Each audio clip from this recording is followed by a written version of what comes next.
Hi friends, welcome to my channel JS corner. ఎలా ఉన్నారు? ఈరోజు మీకు నేను దోసకాయ కర్రీ ఎలా చేసుకోవాలో చూపిస్తా. నార్మల్గా ఈ దోసకాయ కర్రీ అంటే ఎవరు ఎక్కువ ఇష్టపడరు, అందుకే నేను ఎండు రొయ్యలు వేసి చేస్తాను. ఇందులో చూడండి, ఎండు రొయ్యల్ని క్లీన్ చేసుకోవాలి. వేడి నీళ్ళల్లో సాల్ట్ వేసుకొని కడిగి శుభ్రం చేసుకోవాలి. క్లీన్ చేసుకున్న తర్వాత 2 ఆనియన్స్ కట్ చేసుకొని, పచ్చిమిర్చి ఆనియన్స్ కూడా కట్ చేసి పెట్టుకోవాలి ఫ్రెండ్స్.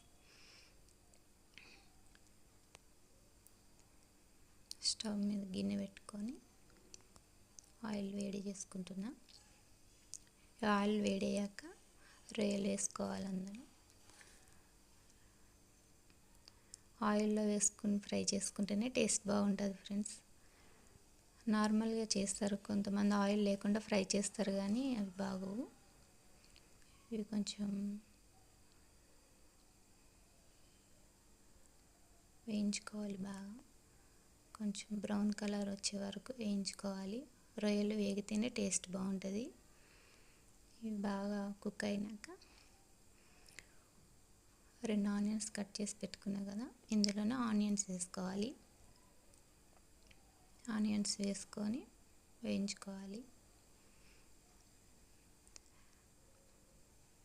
ఈ ఆనియన్స్ బాగా వేసుకొని కొంచెం సాల్ట్ వేసుకొని వేయించుకోవాలి ఫ్రెండ్స్. నేను అల్లం వెల్లుల్లి వాడట్లేదు, ఇందులో మసాలాలు కూడా ఏమి వేయను, ఓన్లీ సాల్ట్ వేసుకొని మగ్గించుకున్నా. రొయ్యల్లో మూత పెట్టుకొని మగ్గించుకోవాలి. రొయ్యల్లో మసాలాలు అవి వేసుకుంటే టేస్ట్ బాగోదు ఫ్రెండ్స్, అందుకే నేను ఏమి వాడను. దోసకాయ టమాటా కట్ చేసి పెట్టుకున్నా. ఆనియన్స్ బ్రౌన్ కలర్ వచ్చే వరకు వేయించుకొని ఇందులో 1/2 స్పూన్ పసుపు వేసుకోవాలి ఫ్రెండ్స్. పసుపు వేసుకొని వేయించుకోవాలి. వేగినాక ఇందులో కట్ చేసుకున్న దోసకాయ ముక్కలు వేసుకొని వేయించుకోవాలి. దోసకాయ ముక్కలు వేసుకోవాలి. టమాటా కట్ చేసుకున్న 2 టమాటాలు కూడా వేసుకొని మగ్గించుకోవాలి ఫ్రెండ్స్. ఇవి ఒక 10 మినిట్స్ వరకు మూత పెట్టి బాగా కుక్ చేసుకోవాలి. ఎందుకంటే దోసకాయ పచ్చివాసన పోయే వరకు కుక్ చేసుకోవాలి. దోసకాయ పచ్చివాసన ఉంటే బాగోదు, అందుకే ఒక 10 మినిట్స్ అలానే కుక్ చేసుకోవాలి. మూత పెట్టి కుక్ చేసుకున్న తర్వాత 10 మినిట్స్ తీసి మెత్తగా కుక్ అయిపోయినాయి ఫ్రెండ్స్ దోసకాయ ముక్కలు. ఇప్పుడు రెడ్ చిల్లీ పౌడర్ 1 స్పూన్ వేసుకోవాలి. మీకు టేస్ట్కి తగ్గట్టు వేసుకోండి. కొంచెం స్పైసీ ఎక్కువ తినేవాళ్ళు కొంచెం ఎక్కువ వేసుకోండి.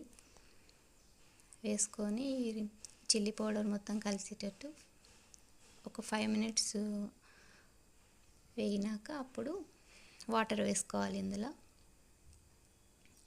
5 మినిట్స్ కన్నాక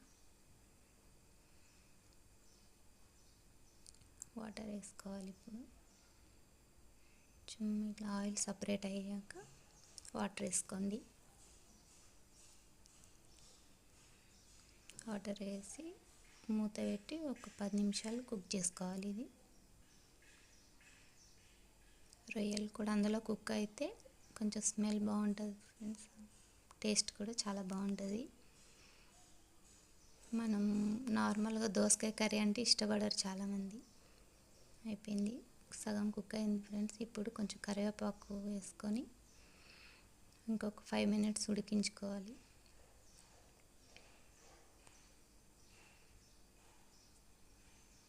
5 మినిట్స్ ఉడికి మూత పెట్టి ఒక 5 మినిట్స్ అయ్యాక స్టవ్ ఆఫ్ చేసుకోవాలి ఫ్రెండ్స్. రెడీ, దోసకాయ రొయ్యలు కర్రీ రెడీ ఫ్రెండ్స్.